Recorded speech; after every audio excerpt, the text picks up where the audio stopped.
বাংলার ঘরে ঘরে তো এখন শীতলা পুজো শুরু হয়ে গেছে।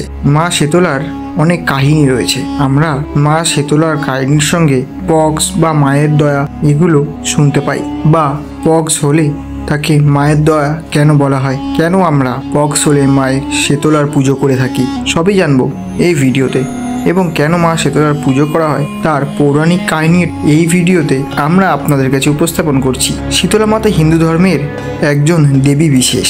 পশ্চিমবঙ্গ, নেপাল, ভারত, পাকিস্তান এবং বহু ধর্মাবলম্বীদের দ্বারা উপাসনা করা হয় মাকে। আদ্যাশক্তি দেবী দুর্গার অবতার হিসেবে তিনি পক্স, ঘা, ব্রণ, ফুসকুড়ি প্রভৃতি রোগ নিরাময় করেন এবং পিশাচ বা মরাকেকো ভূত এর হাত থেকে রক্ষা করে থাকেন। দোলযাত্রা থেকে 8 বা 8ম দিন পরে মা শীতলার পুজো শুরু হয়ে যায়। শীতলা অষ্টমীর দিন দেবী শীতলার আরাধনা করা হয়। হিন্দু ধর্মাবলম্বীদের মধ্যে এই দেবীর প্রভাবেই বসন্ত এবং বিভিন্ন চর্মরোগ আক্রান্ত হয় এবং মা সেই রোগের নিরাময় করেন।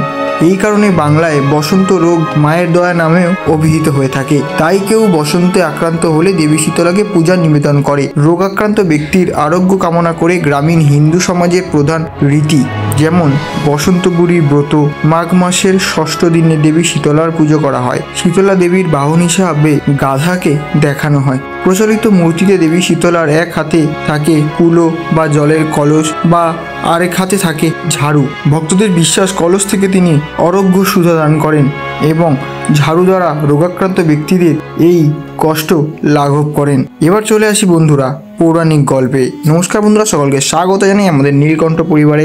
সকল চ্যানেলটি সাবস্ক্রাইব করে পাশে থাকা বেল আইকনটি ক্লিক করে নেবেন, যাতে আমাদের ভিডিওগুলির আপডেট আপনার কাছে দ্রুত পৌঁছে যায়।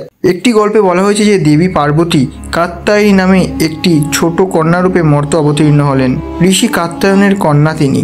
পৃথিবীর সমস্ত অহংকারী দুষ্ট পৈশাচিক শক্তিকে ধ্বংস করার জন্য যিনি দৈত্যরাজ কালকেয় দ্বারা প্রেরিত বহু অসুরকে হত্যা করেছিলেন। জরাসুর নামে এক অসুর কাত্যায়নীর শৈশবকালীন বন্ধুদের মধ্যে কলেরা, আমাশয়, হাম এবং গুটি বসন্তের মতো দুরারোগ্য রোগ ছড়াতে শুরু করে। কাত্যায়নী তার কয়েকজন বন্ধুর রোগ নিরাময় করেছিলেন। বিশ্বকে সমস্ত কুসংস্কার ও রোগ থেকে মুক্তি দিতে কাত্যায়নী শীতলা দেবীর রূপ ধারণ করেছিলেন। ওনার 4টি হাতের একটি হাতে ঝাড়ু, একটি হাতে কুলো, একটি হাতে শীতল জল ও অপর একটি হাতে পানীয় কাপ ধরেছিলেন, অর্থাৎ একটি পাত্র।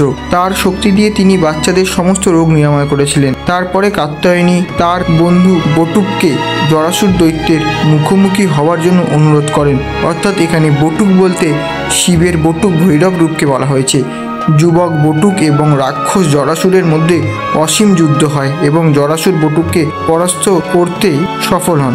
তারপরে বটুক ভৈরব মৃত অবস্থায় পড়ে থাকার পর জাদুকারীভাবে ধুলোয় পরিণত হন। জরাসুর হতবাক হয়ে গেছিলেন যে বটুক অদৃশ্য হয়ে কোথায় চলে গেল, কিন্তু বাস্তবে বটুক 3টি চোখ এবং 4টি বাহুতে যুদ্ধের কুড়াল, তরোয়াল, ত্রিশূল এবং দানবের কাটা মুন্ড নিয়ে এক ভয়াবহ পুরুষ রূপে ব্যক্তিত্বের রূপ ধারণ করে প্রবর্তন করেন। এই ভয়াবহ পুরুষের ব্যক্তিত্ব এবং গায়ের রং ছিল কুচকুচে কালো এবং পরনে ছিল বাঘের চামড়া ও গলায় ছিল মুন্ডমালা, কারণ বটুক ভৈরব ভগবান শিবের এক উগ্র রূপ বা ভয়ঙ্কর রূপও ধারণ করতে পারেন। ভৈরব জরাসুরকে তিরস্কার করে এবং বলে যে তিনি দেবী পার্বতীর দাস। দীর্ঘ আলোচনা সত্ত্বেও আবারও যুদ্ধ সংঘটিত হয়। জরাসুর তার ক্ষমতা থেকে অনেক ভূত সৃষ্টি করেছিলেন, তবে ভৈরব তাদের সকলকে ধ্বংস করতে সক্ষম হন।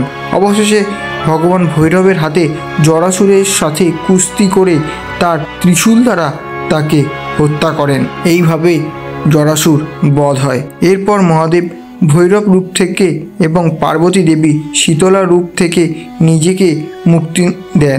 তারপর দুজনে আবার কৈলাসে ফেরেন। তো বন্ধুরা, এই হলো মা শীতলার পৌরাণিক কাহিনী এবং বসন্ত বা মায়ের দয়ার সঙ্গে বা পক্স রোগের সঙ্গে মা শীতলা কেন পুজো করা হয় তাও আমরা আজকে আপনাদের জানিয়ে দিলাম। সকলে কমেন্ট বক্সে হার হার মহাদেব লিখে চ্যানেলটি সাবস্ক্রাইব করতে কিন্তু একদমই ভুলবেন না।